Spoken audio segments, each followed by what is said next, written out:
Alors, exercice 3, on a dans l'exercice 3 une bile qui est de bois, de masse M est égale à 5 grammes. Alors, on va la convertir en kilogrammes. M est égal à 5 fois 10 moins 3, c'est 0,005 kg.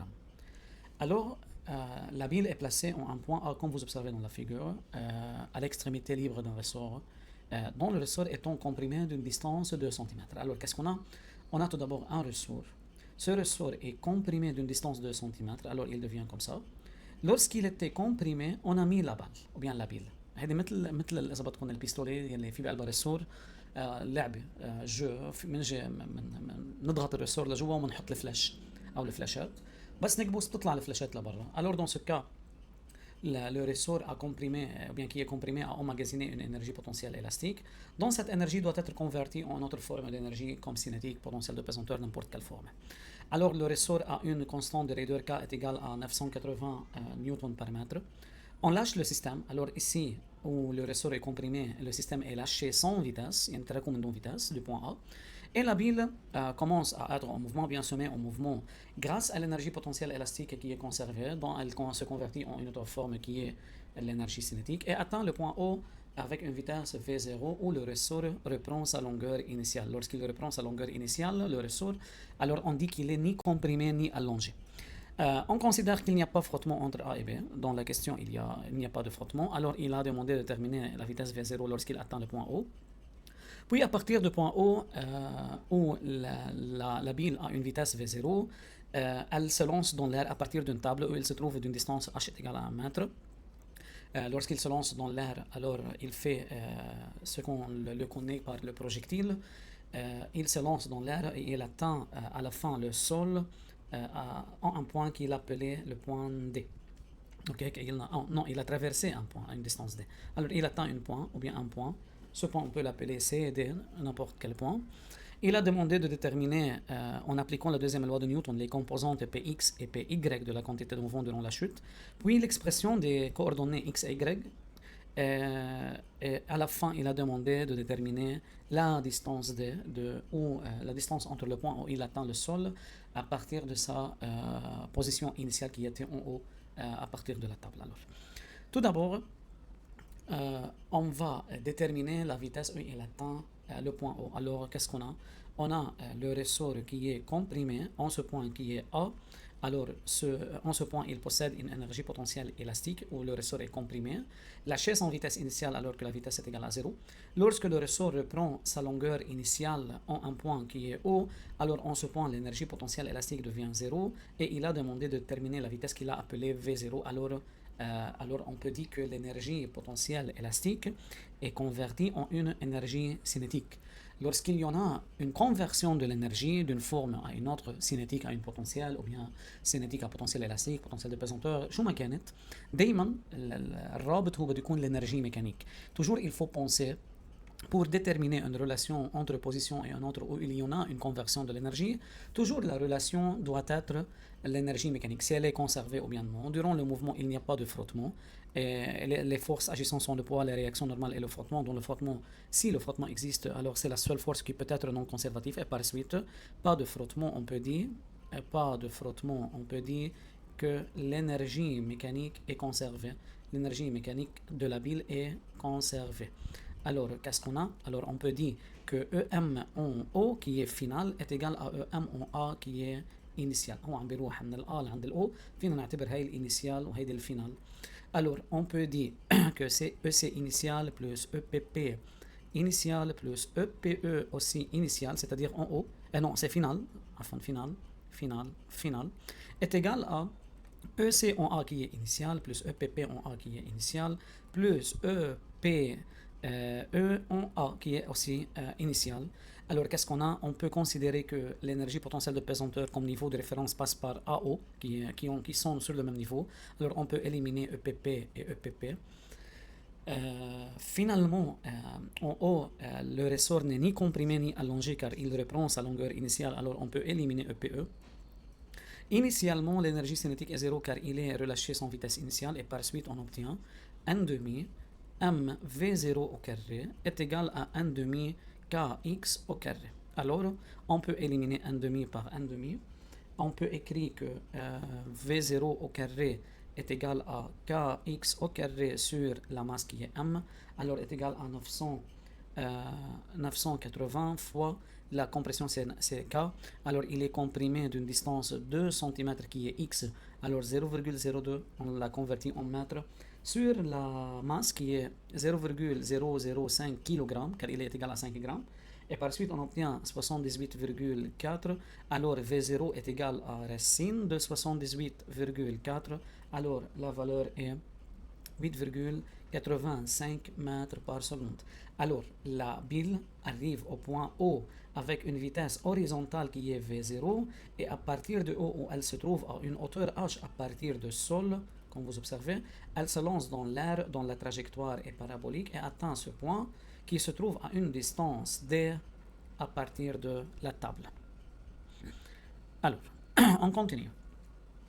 La balle en haut se trouve sur une surface de la table d'altitude h est égale à 1 mètre. Il se lance avec une vitesse V0 où elle tombe dans l'air et atteint le sol en un point qui se trouve à une distance d de la table. On néglige la résistance de l'air.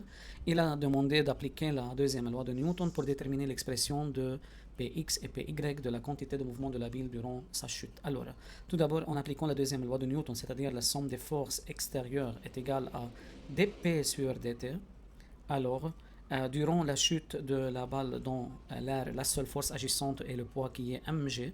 Alors on écrit mg est égal à dp sur dt.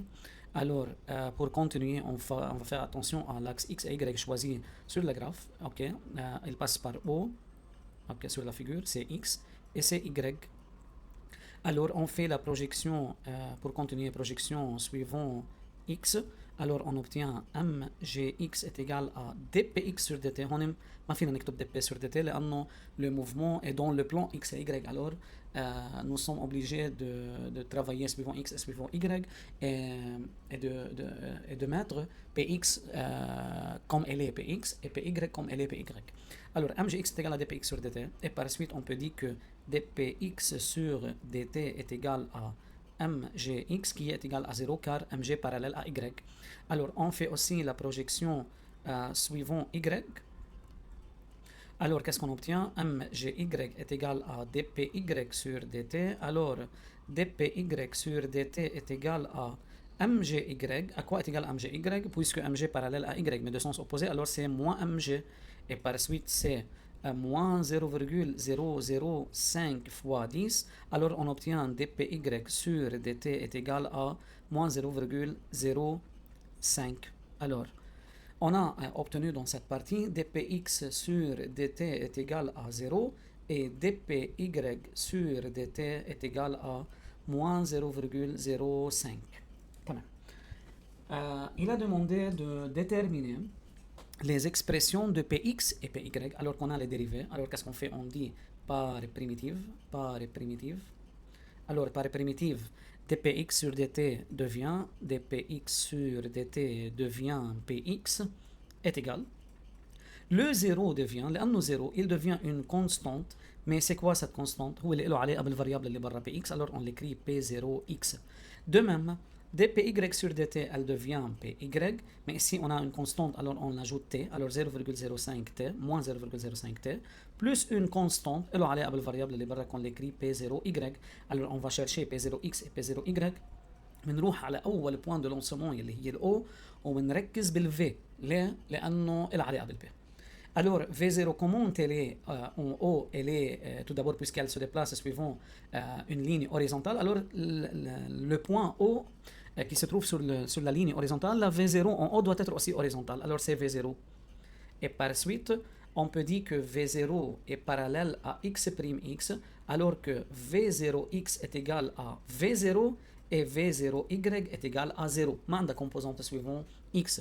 Et par suite, on peut écrire que P0x est égal à MV0x, alors est égal à 0,05 fois V0 qui est 8, qu'on a déjà déterminé, 8,85. Alors P0x est égal à 0,0425, P0Y qui est égal à MV0Y est égal à 0 car V0Y est égal à 0. Et par suite, on obtient Px qui est égal à P0X, alors elle est égale à 0,04425 et Py est égal à moins 0,05T. Les deux s'expriment en kg mètre par seconde qui est l'unité de P, bien de la quantité de mouvement en système international. Alors, on a Px et on a Py dans cette partie. Dans la partie C, il a demandé de déduire les expressions de x et y qui sont les positions de la balle sur la trajectoire durant le mouvement dans le plan x ou y. Alors comment on peut les déterminer, déduire alors qu'on a Px déjà déterminé, Px est égal à 0,04425, 4425 et Py est égal à, on a déjà les déterminés dans la partie précédente, moins 0,05t. Alors comment on peut déterminer x et y? On sait que lorsqu'on a Vx, on peut déterminer x, et lorsqu'on a Vy, on peut déterminer y en utilisant le primitif, toujours par primitif. Alors à partir de Px, on peut chercher Vx qui est égal à Px sur m, alors qui est égal à 0,04425 sur 0,005, alors que Vx est égal sur la calculatrice 8,85. Alors on peut chercher aussi Vy. Vy est égal à Py sur m, puisque P est égal à mv, alors V est égal à P sur m. Alors Vy est égal à Py sur m, qui est égal à moins 0,05t sur 0,005, et par suite Vy est égal à moins 10t. Alors qu'est-ce qu'on fait? On fait le primitive par primitive. Alors on obtient, au lieu de Vx, on obtient x. Au lieu de cette constante, là la constante, on ajoute t, alors 8,85t plus une constante اللي عليها بالفاريبل اللي برا x فنكتبها x0. Et alors Vy elle devient aussi par primitive y moins 10t لانه في t elle devient t au carré sur 2 plus constante بنربطه باللي برا يعني plus y0. طيب كيف بنجيب الاكس 0 والاي 0؟ كمان بنروح على اول بوان عندنا اياها اللي هي البوان دو لونسومون، وين موجوده بقلب البلون؟ عند الاكس والاي، يعني معناتها الاكس 0 بتساوي 0 لانه هي على الاوريجين هيدي البوان، والاي 0 0 فاون بو اليميني اكس 0 et y0 et par suite x est égal à 8,85t et y est égal à, on est dit sous de simplification, moins 5t au carré. Alors, c'est la partie C. Partie D, il a demandé de calculer D. D, c'est la distance entre le point où elle atteint le sol. Alors, lorsqu'il a demandé de déterminer D, alors que la bille atteint le sol, ou bien la balle atteint le sol, et par suite, il a demandé de déterminer la distance entre le point où elle atteint le sol avec la table qui est D. Et par suite, il atteint le sol. هون بدنا نروح نستفيد من شيء نحن عنا، بدنا نجيب طن او بدنا نجيب دي. فبكل بساطه انا فيني انتبه انه انا تحت السول، يعني معناتها انا تحت الاكس اكس اكس دون اوتور اش. الور au sol ou bien au sol y est égal à moins h. ليه moins h؟ لانه تحت الاكس بريم اكس والاي لفوق مش لتحت، يعني moins h والاش هي égal à 1 متر. alors c'est moins 1 et par suite on peut remplacer y par moins 5t carré اللي طلعناها هون بتساوي moins 1، يعني معناتها t au carré est égal à 1 sur 5، بتروح الموا مع الموا et par suite t est égal en utilisant la calculatrice t est égal à 0,0447 secondes. Alors on a déterminé le temps mis par la balle pour passer de haut vers le sol. Alors on va déterminer la distance horizontale. Puisqu'elle est horizontale, alors on remplace le temps dans x. Alors on a x est égal à 8,85t et par suite est égal à 8,85 fois 0,447, alors est égal à 4 mètres, à peu près 4 mètres, qui est la distance demandée dans cette question.